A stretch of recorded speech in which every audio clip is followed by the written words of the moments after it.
Well, of course, the biggest consumer tech brand in the world that most of us know really, really well is Samsung. They have a very broad portfolio of products in the consumer space, from TVs and appliances, mobile phones, tablets, all sorts of different things. Plus, they have a massive componentry business as well. Now, today I thought we'd have a chat with Jeremy Senior. He is the head of the consumer electronics business for Samsung here in Australia. Basically, if you buy a Samsung washing machine, a Samsung fridge, a Samsung television, Jeremy's team has been involved in the process of bringing that product to the Australian market. Jeremy, welcome to the show. Thanks, Charlie. Good to be here. Bit of a different CES this year, of course, but it is good to have you in front of some of your products. We're going to start with televisions for 2021. We're then going to move across to some of the appliances that you're bringing this year and talk viewers through those things. We've got plenty of time on this platform, so we don't need to rush things today, but let's talk about TVs. If you could summarize the biggest change in televisions in 2021 versus last year for Samsung, is it things such as extra brightness, bigger sizes? Is it bigger integration of smart features? You've got a smart remote controller, we'll talk about it. Is it all those things, or is there one standout point? No, I think it's a lot of things, Charlie. We are seeing Australians adopt big screen technology like never before. So the TVs are just getting bigger and bigger. As people are spending more and more time at home, they're looking for a better viewing experience. And I think one change that will really drive all of that technology is our move to Neo QLED in 2021.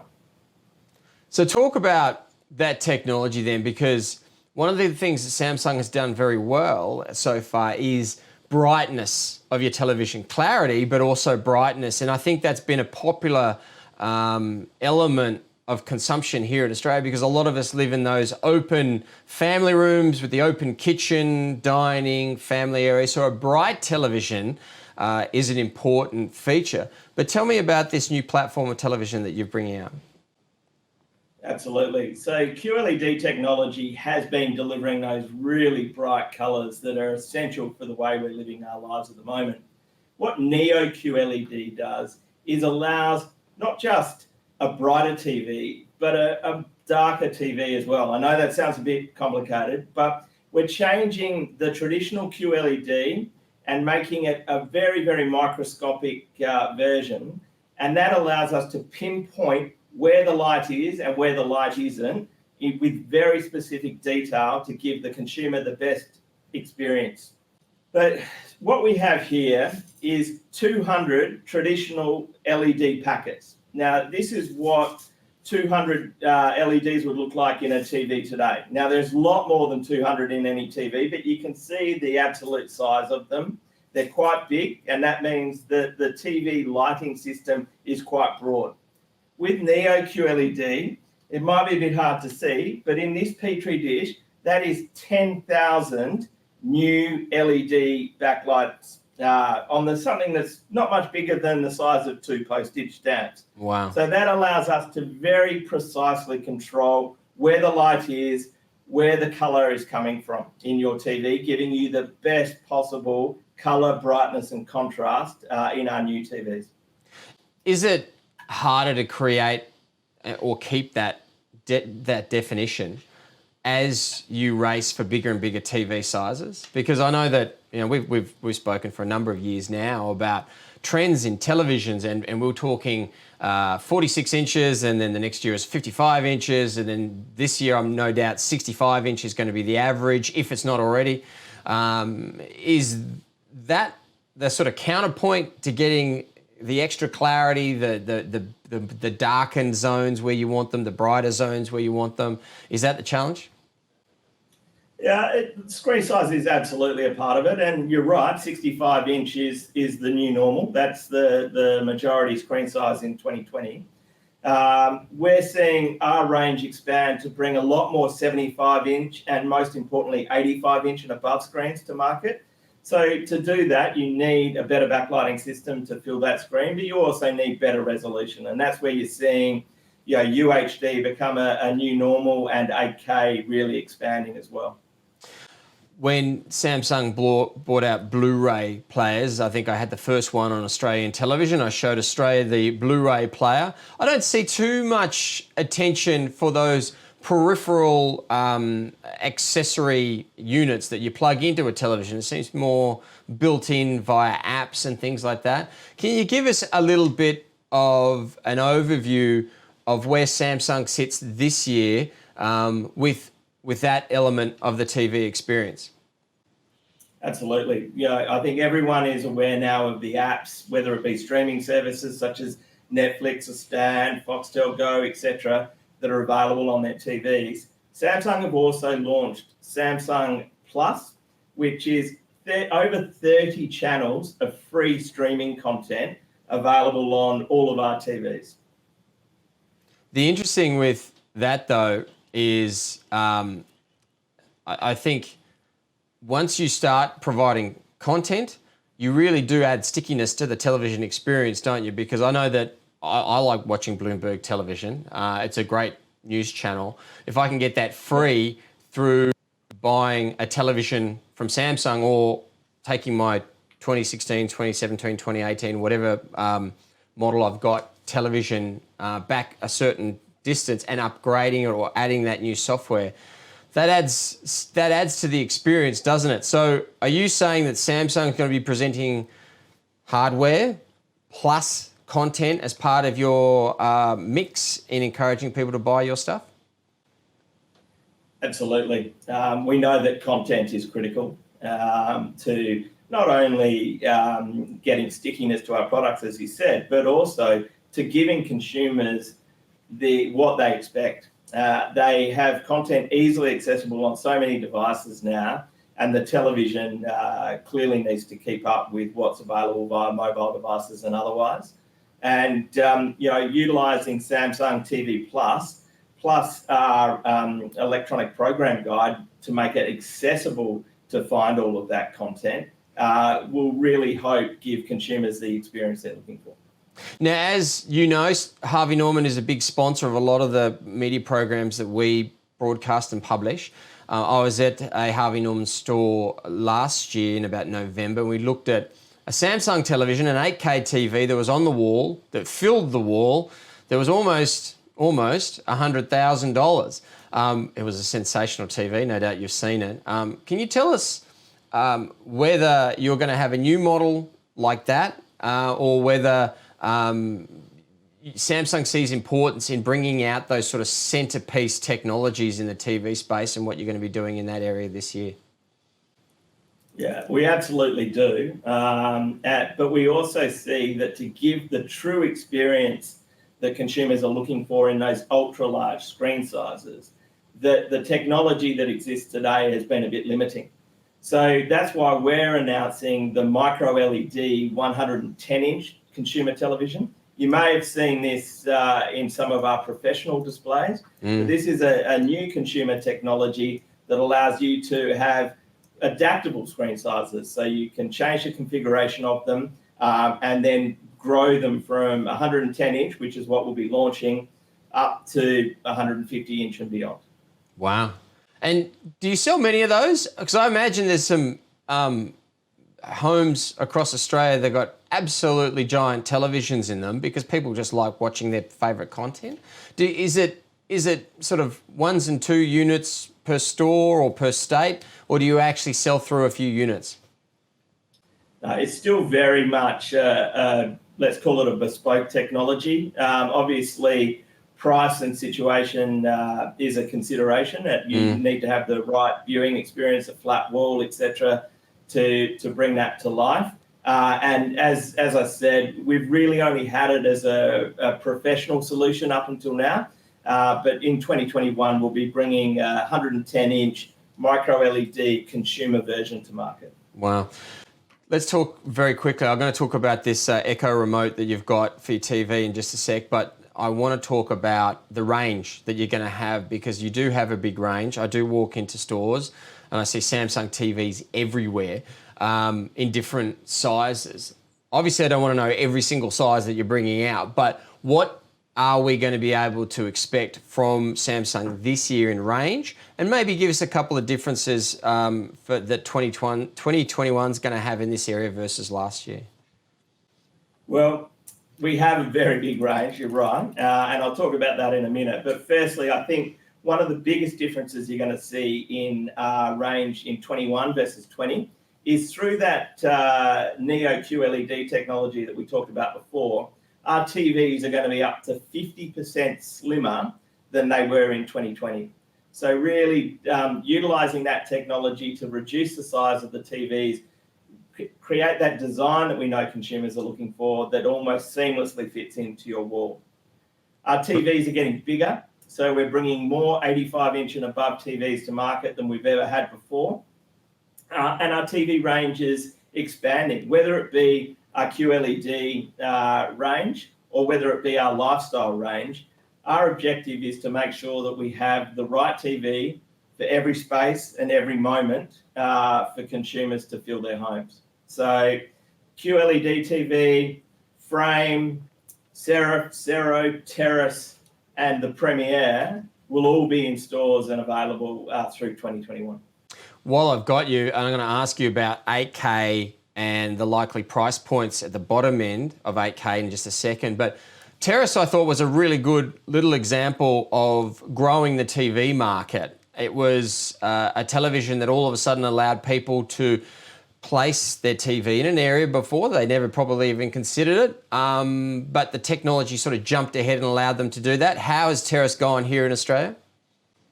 Yeah, we've been really impressed with how Terrace has performed in Australia. It's outperformed our expectations. But in saying that, when you go to any barbecue at the moment and you hear how many people are modifying their homes to make them more comfortable to spend more time in, it shouldn't be surprising. So we're really seeing that Aussies are embracing spending more time outdoors as they spend more time at home, and the brightness and weather resistance of the Terrace TV is giving them the perfect opportunity to do that. Yeah, it's a very clever piece of tech. Let's talk 8K. Price point at the bottom end. People are always watching pennies, but there are people out there, no doubt, who want an 8K TV.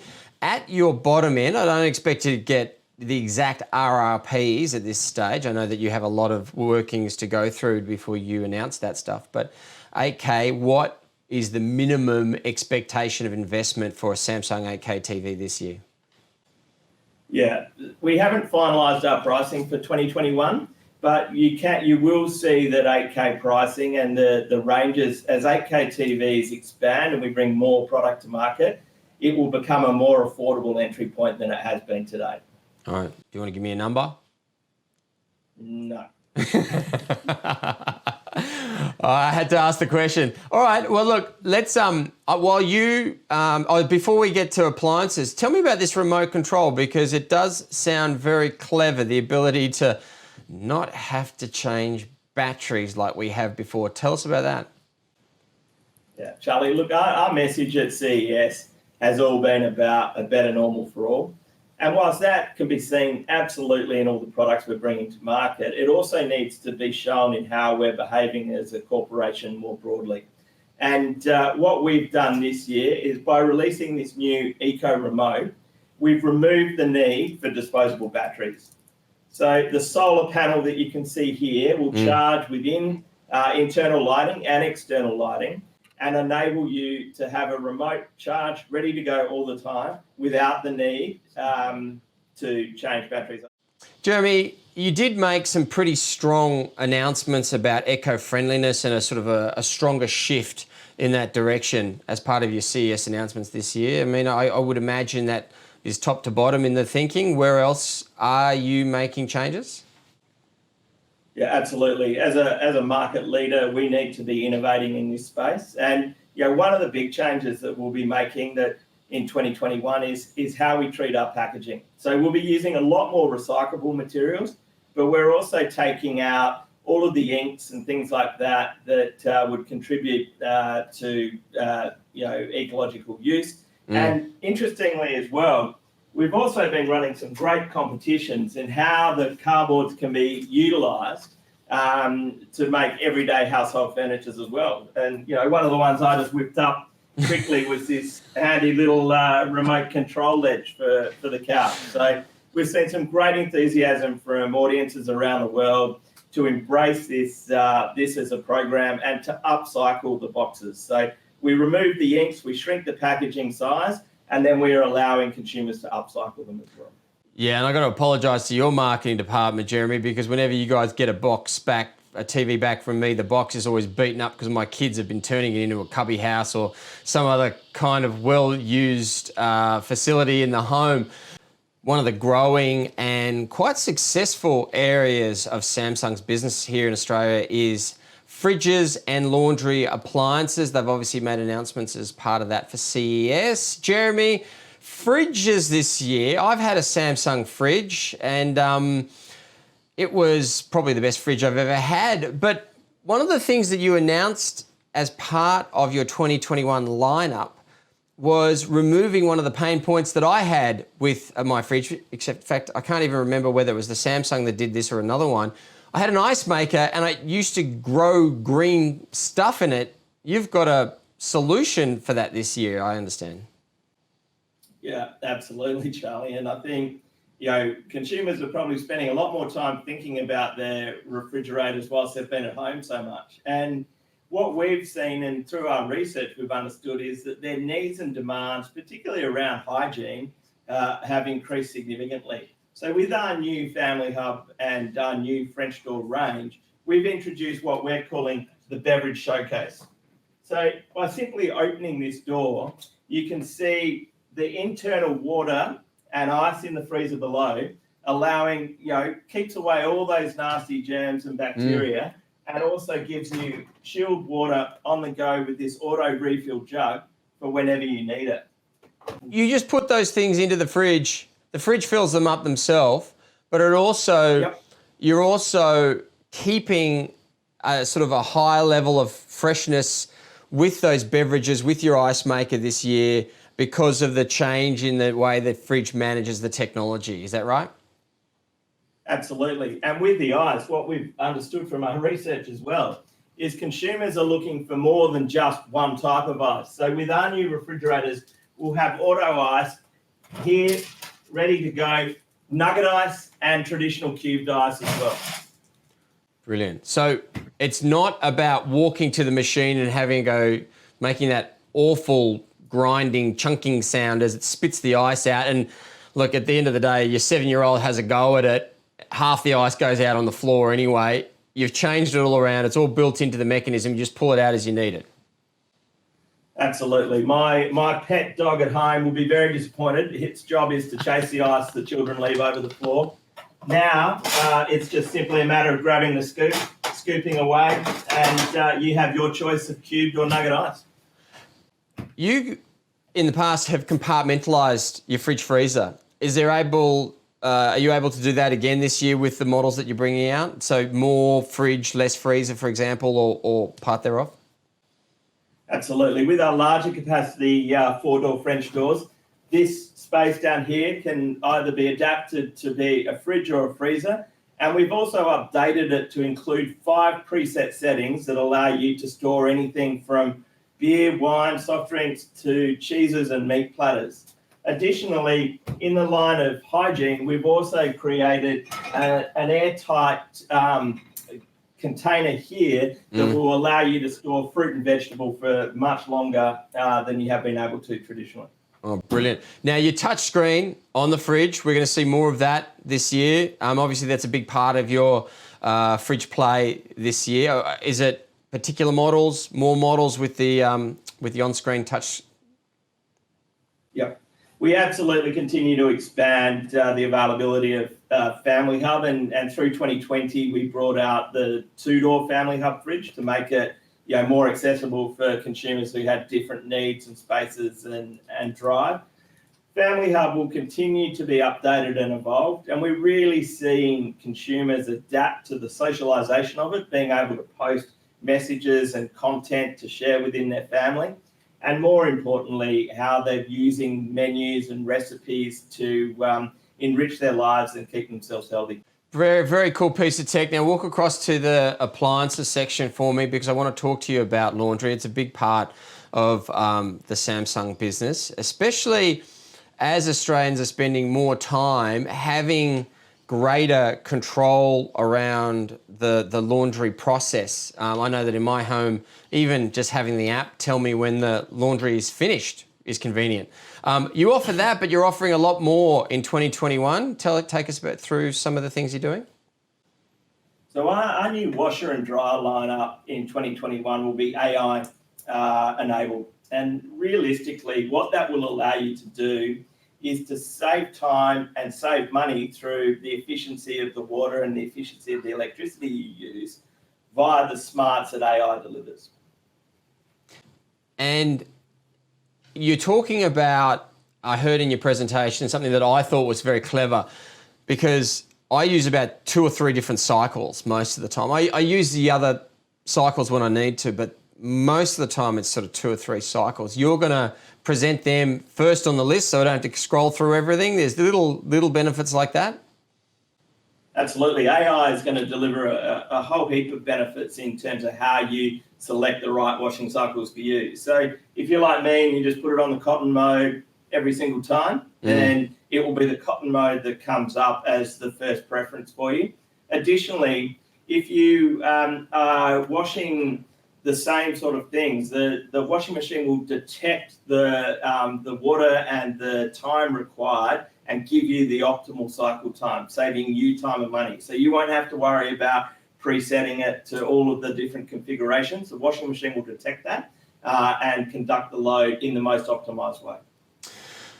Very, very clever stuff. At the end of the day, the laundry is one of the pain points of the home, but I'll tell you what, as soon as you turn the washing machine off because it's not working or it's not hasn't been delivered yet, the laundry builds up so quickly in the house you don't realise how important it is. So fridges, laundry, televisions, have we missed anything key to 2021 for consumer electronics announced at CES, Jeremy? I think we've covered off the food and the entertaining and the cleaning and the washing cycle. We know that we can sit back and watch on our big screen TVs, but we're also working and studying a lot more from home, which is why we've introduced the Samsung Smart Monitor to our lineup. So you're in front of the smart monitor. Jeremy, what is a smart monitor that's different to a regular monitor that we would know and use today? Yeah, so Charlie, the Samsung Smart Monitor that we're bringing to Australia in February this year is the perfect combination of productivity and entertainment. So not only can it be your all-use monitor for work or study, and it's got inbuilt connectivity via Office 365 loaded onto the monitor, or you can connect via wirelessly with your PC, or you can connect via Samsung DeX with your smartphone and use all your productivity tools. But it also has the same powerful content engine that you'll see on our Samsung TV range in 2021. So whether it be downloading Netflix or watching Netflix straight from the monitor, Stan, Spotify, any of those content services that you use on our Samsung Smart TV, you'll be able to use on our Samsung Smart Monitor. To finish today, if you could tell me, we heard supply issues last year with different products, not specific to a particular manufacturer. And I'm not going to ask you about Samsung supply issues last year because last year was last year, but 2021, as consumers look forward to buying these new products, do you anticipate any supply issues this year as a sort of a hangover from last year, or have we reset, restarted, and is 2021 a whole new workspace? Yeah. So we're really fortunate to be in a position where we're launching a large range of products across all of our categories in the first few months of this year, and we're really confident about our ability to bring those products to market in the quantities and the volumes that consumers are looking for. Okay, I'll take that as we should be fine. Jeremy, good to have a chat. The consumer electronics business from Samsung going to be a big year this year. We look forward to seeing your TVs and testing them out. and also good to see that you're doing some new innovations in the kitchen and the laundry. Thank you for your time and best of luck with 2021. Thanks, Charlie. Thanks for your time.